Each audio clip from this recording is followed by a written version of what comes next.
You can see here that we have the spindle lock button, plus we get given a spanner, a drop forward spanner to do the work with, which is quite handy. There's a direction indicator for blade rotation on there, and then this is the blade supplied, so it's pretty straightforward to get it on. Just find the right bits.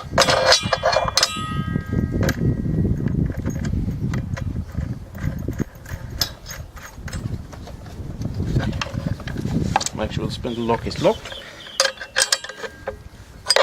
and tighten it on. Now this is quite a large blade, to be honest, and it's the application is for reinforced concrete and hard building materials. Yeah.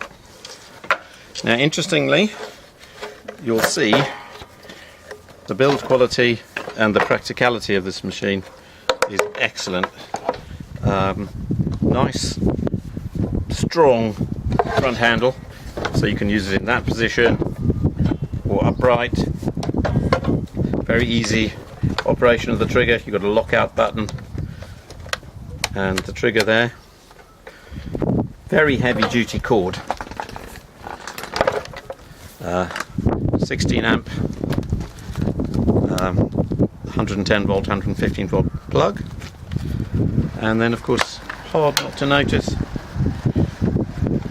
the hose fitting for the dust suppression, for the water dust suppression, which goes nicely around the bottom of the machine and splits so that you get some dust suppression coming through on the left hand side of the blade. The rest carries on round through to dust suppression water coming through on the right hand side of the blade.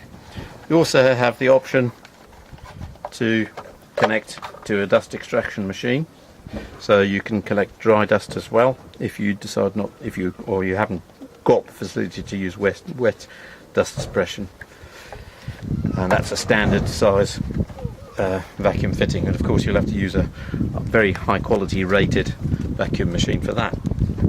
One of the things I really like about this machine is the fact that it's got these lovely wheels to help you rest the machine, because it is actually quite a heavy thing.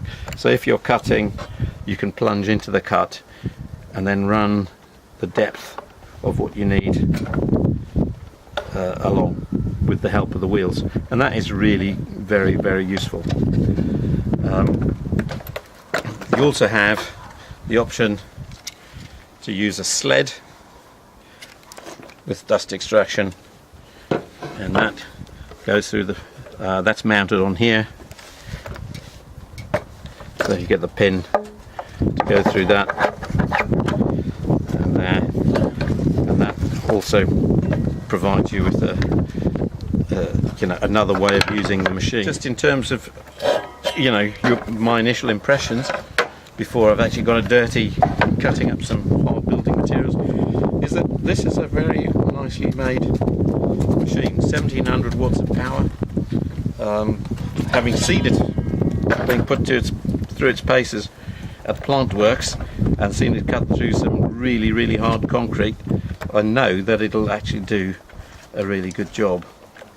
Can't wait to get my hands on it and try it out on something a bit myself.